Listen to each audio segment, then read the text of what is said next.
doorasho ma sii joogi karna ma garanaysa extension kuma sii joogi karna doorashaan qabsanayna uu yiri goormay ceeb noqdeen horta waxaas soo xaq uma laha Puntland in la keeno soo xaq uma laha dad Soomaaliyeed Soomaa SSC qaatuma soo xaq uma laha hadduu yiri doorashaan galaya madaxweynaha buugan uu jaab kala soo baxay uu leeyahay hal sana idin siinaya macnaheedu muxuu yahay awoodaas asaga xaq ka keen war madaxweynaha laba jeer la doortay ha iimaansado wixii ma taqaana isheeg Ilaahay uu qoro wadanka waa ka haystaa haddii loo baahdo ugu shaqaysana biriya la soo celinaya wax dhib ma jireen extension kan uu jaabka kala soo baxay uu leeyahay extension qaata ha iska daa wadankan hubinta la'aan siyaasadeed yuusan gelin maanta Axmed Caynay horta iska daayaan madaxda way ogtahay u sheegan dadkaas runta meeshay ka abaabulayeen waa yaqaanaan haddaysa ayaga abaabulkooda aysan qayb ka ahayn madaxda laga daaya ma garanaysa caayday aflagaadada waa arkay iyo baraha bulshada ilaa xalay ilaa maanta in aflagaado iyo propaganda raqiis ah iyo caay aan waxba macno weyn lahayn ay ka socoto waxaan rabaa inaan kuu sheego waagii dhaweyd baarlamaanka qaar kamid ah xildhibaano golaha shacabka banaanbax ka dhacay Baay Bakool ayaa waxa lagu calaamadeeyay inay yihiin Ethiopian ayagoona Ethiopian ka hadlin laakiin daruufta dadkoodii banaan baxay dareenkooda ayagoo ka hadlay ayaa waxa la yiri Ethiopian atiin waa la aflagaaday xagga laga baxay dadkii Soomaalinimadii horta laga saaray markii dambana waad ogeyd waxa apology iyo calaacal ah oo daba socday iyo raali gelin ah la sameeyay waad ogeyd maantana waxaan u joognaa in madaxweynaha Jubbaland la aflagaadayna la leeyahay Ethiopian u shaqeeya iyo Imaaraad u shaqeeya war dalkan doorasho qof iyo cod hadaan ka rabno maamulka Puntland hala keeno ma ninka Ethiopian ku noqday war SSC qaatumo go'aan hal laga gaar hadii uu yiri ma Imaaraad u noqday iska jooga la yiri iska jooga saxanta aan ku maqlayna annaga madaxweynaha waxyaabaha uu soo bandhigay waxa kamid ah sanad extension qaato horta extension ma saabixin kara dadkan waa la soo doortay shalay dadaa doortay dadaa la tartamay kuwii la tartamayna xililka waa ka sugayaane madaxweynaha horta ma asaga extension ka buuga uu ku bixinayo ma xaqu ka keenay asaga awooddiisa xaqu ka keenay laakiin waa shaqaysan horta ii kaadi feeri Axmed annaga xogta aan ognahay war hadii laga hadlaayo qof iyo cod aan aadaynaan hal la keenay Puntland uu yiri SSC qaatumana go'aan laga gaaro dhahay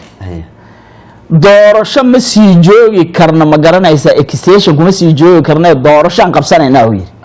goormay ceeb noqdeen horta waxaas soo xaq uma laha Puntland in la keeno soo xaq uma laha dad Soomaaliyeed Soomaa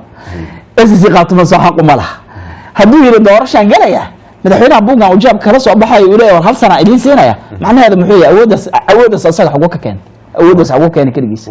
marka waxaan u qaadanaynaa asaga extension ka raba wuxuu dadka uu leeyahay extension qaata wuxuu asaga rabo ku xalaalaysanaya waxay tahay asaga wuxuu u baahan yahay biri inuu yiraahdo anigaba extension aan door jeer idin siiye anna markayga la soo gaaray hal la isiyo laakiin anigu waxaan aaminsanahay madaxweynaha haddii arrinkaas uu jiro dhabta wada qaldan uu ku socdaa warkiisi shalay markaan mucaaradka wada ahayn oo banaanka aan joogni warkiisi dib ha u dhageysto wadanka extension ma xamili karo in wadanka uu kala maqnaado ee Puntland ay maqnaato qolo kalena ay maqnaato Soomaaliland ay maqnaatana xal nooma aha adawna iskaga difaaci karna marka doorasho qof iyo cod ah oo asaga uu u jeedo inuu ku soo baxaya wadanku uu ku fasaadinin mid dadban oo asaga uu ku soo baxayna yuusan ku fasaadinin madaxweyne 70 jir ah wadankan wiligiiska muusan bixin oday Soomaaliyeed oo sharfan oo laba jeer la doortay u ahaa aniga baxilbaan ah biri inaan soo laabtaan rabaa haddaan waayo kursiga waxaan rabaa anoo sharfan oo karaamaysan wadankayga inaan joogo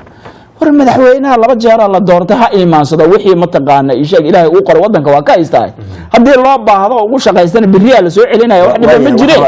extension kan uu jaabka kala soo baxay uu leeyahay extension qaata ha iska daa wadankan hubinta la'aan siyaasadeed yuusan gelin xildhibaan waxaan ku weydiiyo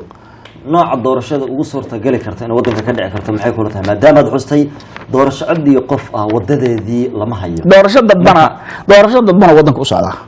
waxa la yiraahdo qof iyo cod dhacaya teeramka soo socda iska daay mid ka xiga hata ma dhacayo maxaa sida ugu fogeynaysaa waxaan u fogeynayaa waxay u baahan yihiin in laga shaqeeyo madaxda meeshaan markay soo galaan wadanka waa ka shaqeystaan horta ma shaqeeyaan hortaas waa inaad ogtaa day one markii la yimid maxaa loogu shaqeyn waayay waxaa la yidhi shabaab la aadaa lala diriraya galmudug aan kasoo bilaabaynaa waxaan tegaynaa hirshabelle aan tegaynaa inkaad horta aan dhameeyo hirshabelle la aadaya galmudug la aadaya xaggaasaan aadaynaa hal gobol hal state oo shabaab laga soo nadiifiyey caaw ma ii sheegi kartaa adaan ku weydiinaya laakiin dowladda sidaasay sheegtaa inta badan waxay sheegtaa haddii anagu ma joogna anagu maraykan ma joognaa aduu hadda xaggee joogtaa soo muqdisho ma joogtid state laga soo xoreeyey oo shabaab laga soo nadiifiyey oo caaw aad sheegi karta ma jira xildhibaan adaa ka tirsan dowladda noogu xog waran haye ma jiro marka sheegashada madaxweynaha iyo mas-uuliyiinta kale dowladda federaalka ah in al-shabaab meelo badan laga xoreeyey oo weliba deegaano boqolaal ah adugu xaggaad waxba kama dhigin annaga shabaab waddankan in laga xoreeya waa rabnaa haye shabaab dhibaatada anigu nafsadeeda ii geysteen cid u geysteen ma jirto in laga xoreeyo la baabi'iyo waddankan nadiif u noqdo baabuurkan halkan ka qaatay kismaayo inaan ku tagaan rabaa oon kuuye barow hilib ka sii cuno halkan jidkaas aan sii maro ma garanaysaa galmudugaa laga bilaabay madaxweynaha markuu yimid wuxuu yidhi galmudugaan ka soo bilaabaynaa hirshabelle shabaab waa baabi'inaynaa galmudugtiyay joogaan dagaal qabiilaana kasii socda weliba ayagiioo jooga haddana dagaal qabaa'il oo tuulo aan lagu dirirayni ma jirto hadda wax ka dhacaya eraboorka cabudwaaq inuu xirnaayo adigaa markhaati iga ah dagaal qabiil uu xiran horta shabaab uma xiran igaadi dagaal horta qabiil uu xiran ma garanaysaa shabaabkii waa joogaan hirshabelle horta shabaabkii waa joogaan hadda coos weyne shala dagaala ka dhacay inaad ogtahay in kale ma aqaan meelaysan joogin ma jirto marka doorashada qof iyo codka la sheegaya ma fil soomaaliya ka dhexaysa adaan ku weydiinaya wax soomaaliya qof maxaad doonaysaa marka maya aad doonaysaa iyo waaqaca jira labay kala tahay waxaan doonayaa doorasho qof iyo cod inay dhacdo laakiin iima muuqato inay dhacayso haddaanan mataqaana aan isdhintiray wada sugan yihiin muqdisho ku wada sugan yihiin waa maxay fariinta aad u diraysa marka horta marka ugu horeysa waxaan rabaa warbaahinta madax bannaan iyo dadka caanka ka ah baraha bulshada madaxweyne la caayo iyo qof mas-uuloo la caayo lacago lagu bixiyo horta macno ma samaynayse waktiga iyo mataqaana ii sheegay juhdiga ay ku bixinayaan in madaxweyne la caayo ama qof mas-uula la caayo ha ku bixiyaan khawaarijta iyo dadka soomaaliya dhibaatada ku haysa horta awoodooda iyo xoogooda halkaas ha u jeheeyaan madaxweyne xal doon ah inta jubbaland ka soo tegey meesha yimid war sidaana xal u arkaa yidhi imaaraadaad tahay iyo etoobiyaanaad tahay in lacago lagu qaybiyo macno ma samaynayse lacago lagu qaybinaya waxaan waa ognahay fariinta hal meela laga dirayaa war waxaa la yidhaahdaa inaad mataqaana gacanna xal ku raadiso gacanna aad wax ku caysid xalkuuma noqotee caayada wax bay sii kala fogeysaa waxay isuma soo dhaweysay fariintan u diray horta waxaa waaye dadkan abaabulan oo aan aaminsanahay hal meel in laga soo abaabuloyo dadka caynaya shalayna lafta gale inay caynayaan maantana axmed caynaya horta iska daayaan madaxda way ogtahay ha u sheegaan dadkaas runta meeshay ka abaabulan yihiin waa yaqaanaane haddayse ayaga abaabulkooda aysan qayb ka ahayn madaxda ha laga daaya ma garanaysa caayda iyo aflagaadada waxaa kaloo fariinteedu ay tahay soomaaliya wadajirkeeda unbaana wada deeqa ree hebelaad tahay iyo isteed hebelaad tahay iyo xaggaad ka timid wax macno gaar ah inoo samaynaysa ma jirto madaxweynaha wixii shalay asaga uu farmaajo ka diiday uu yidhi doorasho qof iyo cod ahoo aniga aan ku soo baxaya ayaan rabaa ama doorasho ama waa iska joogayaa saas ahayd warkiisaas ama waa iska joogayaa ama doorasho qof iyo cod aniga aan ku soo baxayaan rabaa labadaba ka yeeli mayno madaxweynaha warkiisu ahaa asagana maanta labadaba lagama yeelaayo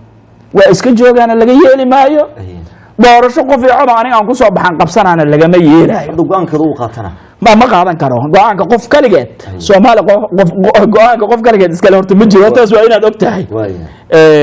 su-aasha waa iska kay weydiinaysaa horta xogogaal aad tahay marka fariinteedu waxay tahay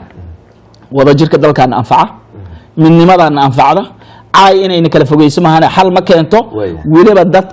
dadka aflagaadayna aniga horeyna waa u sheegay haddana waa sheegaya dad qabiil waay ha iska daayaan caayada iyo aflagaadada iyo xumaanta la faafinaya yaan la kala fogeynin shacabka Soomaaliyeed waa la og yahay inta baraha bulshada ka caaytama qof kasta qabiilkiisa waa la yaqaana hal iska daaya ma taqaana aflagaadada waxa uu leeyahay ilaa shalay la weydiiyo runil ka baa la cadeeyay Soomaalidu kuma maahda maadaama maamulka Puntland uu shirka ka maqan yahay SSC-na ay ku dooday in la iska indhatiro lagu casuumi waayay madaxweyne Axmed Madoobana la leeyahay waa madaxweynaha dowlad goboleedka xilligan muuqafidiisa shirka ku soo bandhigay ugu cadcad waxyaabaha qaarna laga dhaqaaqi leeyahay ma laga yaabaa in dadka qaar ay ka sii uriyaan beesha daarood ba si kale wax u sameynaysa waa sax daarood waa oday daarood waa Soomaaliya ra'iisul wasaariyo mas'uulka dalka ugu sareeya Soomaaliya waa 4.5 ama ku fadhinaaba kuraasta baarlamaankan ku fadhinaa golaha wasiiradan ku fadhinaa isteediyada lagu fadhiyaa oday daarood ah maanta ayadoo Puntland maqan tahay oo mataqaana ii sheeg muhiim u ah dawladnimada Soomaaliya oo qoonda ahaan daarood ay isku yihiin hadduu go'aan gaaro qaldan waa wax biri nafsadiisa saameyn ku yeelanayo ma garanaysaa Soomaaliya marka 4.5 lagu fadhiyaa 4.5 kan waa lagu soo caana maalayana la sharaysanina waa kaga gudbayna waa ka gudbi doona marxaladaas adaga ku jirno waa ka gudbaynaa yaana la isku ceelaynin hal lagu ixtiraama ra'yigiisa arigiisa annagaaba qabnaba midnimada iyo wadajirka wadankan kaliya waxay ku jirtaa isteedka Puntland wax ka xadadu ixtiraamkaad sheegayso kala sareynta dawladnimada soo kuma jirto soo madaxweynaha ma budna isagu laftirkiisa awoodiisa dastuuriga in lagu ixtiraamo sharafkiisa iyo karaamadiisa madaxweynaha waa ilaalinayna laakiin Soomaaliya wax yar oo asaga u raba inay ku kala tagto cid ka aqbalaysa dawladda federaalka yaa sareeya isteedka iyo maxay tiri dawladda federaalka marka mas'uuliyadda laga hadlaya waa mas'uuliyadda qolka Soomaaliya ka haysa madaxweynaha isaga ayaa u dhimranaya isteedka fiiri horta dalkan waa ka sareeya iyo aniga go'aanka ugu dambeeyay iska leh dawladii xoogga badneed oo militariga ahayd ayaa ku burburtay nidaam dawliga ka hadlayna xilibaan waa ka hadlayna waa sax dawladda ba qabiil ah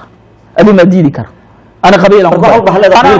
ana qabiil ku fadhiyo kursiga go'aan walba qabiil kala hosgeeyay ma jirto ma ku dhahay Soomaaliya horta waa qabiil ayana qabiil 4. horta 4.5 ma ku fadhina maxay ta 4.5 adan ku weydiina soo qabiil ma ya war qabiilan hay qabaa'ilan hay yaxwayaanan isin dhagtirine runta ila sheega fiican halkan baarlamaan iyo maamul goboleed iyo nimanka la yiraahdo golaha wasiir inta qabiilan ku fadhinaay qabiilkii ama ku soo caana maalnay qabiilkii dawladdan isdiiri maayaan dhinaca wanaagsan intaan ka fiirino dalkan wadajirkiisa iyo midnimadiisana aan ka shaqeyno doorasho mashaakil wadanka aan u keenaynin wadankan inay ka dhacdaan rabnaa annaga fawdo iyo xabad uma baahnay wadanka